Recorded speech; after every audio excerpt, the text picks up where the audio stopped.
আসসালামু আলাইকুম বন্ধুরা। আমরা সকলেই ফেসবুক অ্যাকাউন্ট ইউজ করি। আর এই ফেসবুক অ্যাকাউন্ট ইউজ করার সময় আমরা অনেকে আমাদের প্রোফাইল পিকচার আপলোড করি, আমাদের সুন্দর সুন্দর মুহূর্তের ছবি ভিডিও আপলোড করি। পরবর্তীতে সেই ভিডিওগুলা অথবা আমাদের প্রোফাইল পিকচারের স্ক্রিনশট নিয়ে অনেকেই ফেক অ্যাকাউন্ট তৈরি করে আর সংগঠিত হয় অনেক বিব্রতকর পরিস্থিতি। আজকে আমরা জানবো ফেসবুকের গুরুত্বপূর্ণ দুইটা সেটিংস, যে সেটিংসগুলো করলে আপনার স্টোরিজ অথবা প্রোফাইল পিকচারের কেউ স্ক্রিনশট নিতে পারবে না। ভিডিওটি শুরু করার আগে আমার চ্যানেলে যারা নতুন তারা অবশ্যই আমার চ্যানেলটি ফলো দিয়ে রাখবেন আর শেয়ার করে ছড়িয়ে দিবেন আপনাদের বন্ধুদের মধ্যে, যেন তারাও এই ভিডিওটা দেখে উপকৃত হয়। প্রথমে আমরা চলে যাব ফেসবুকের অফিসিয়াল ওয়েবসাইটে।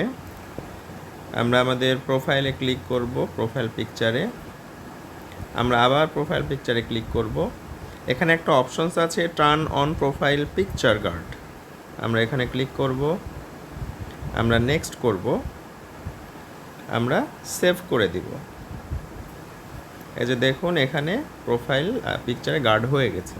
তারপর আমরা আবার ব্যাক করব, এখানে ব্যাক করে এই যে এই প্রোফাইল পিকচারে যাব, তারপরে সেটিংস নিচে স্ক্রল করব, স্টোরিজ, আমরা স্টোরিজে ক্লিক করব, শেয়ারিং অপশনসে যাব, তারপর এই যে দুইটা যে অ্যালো আছে আমরা এখানে ডোন্ট অ্যালো করে দিব।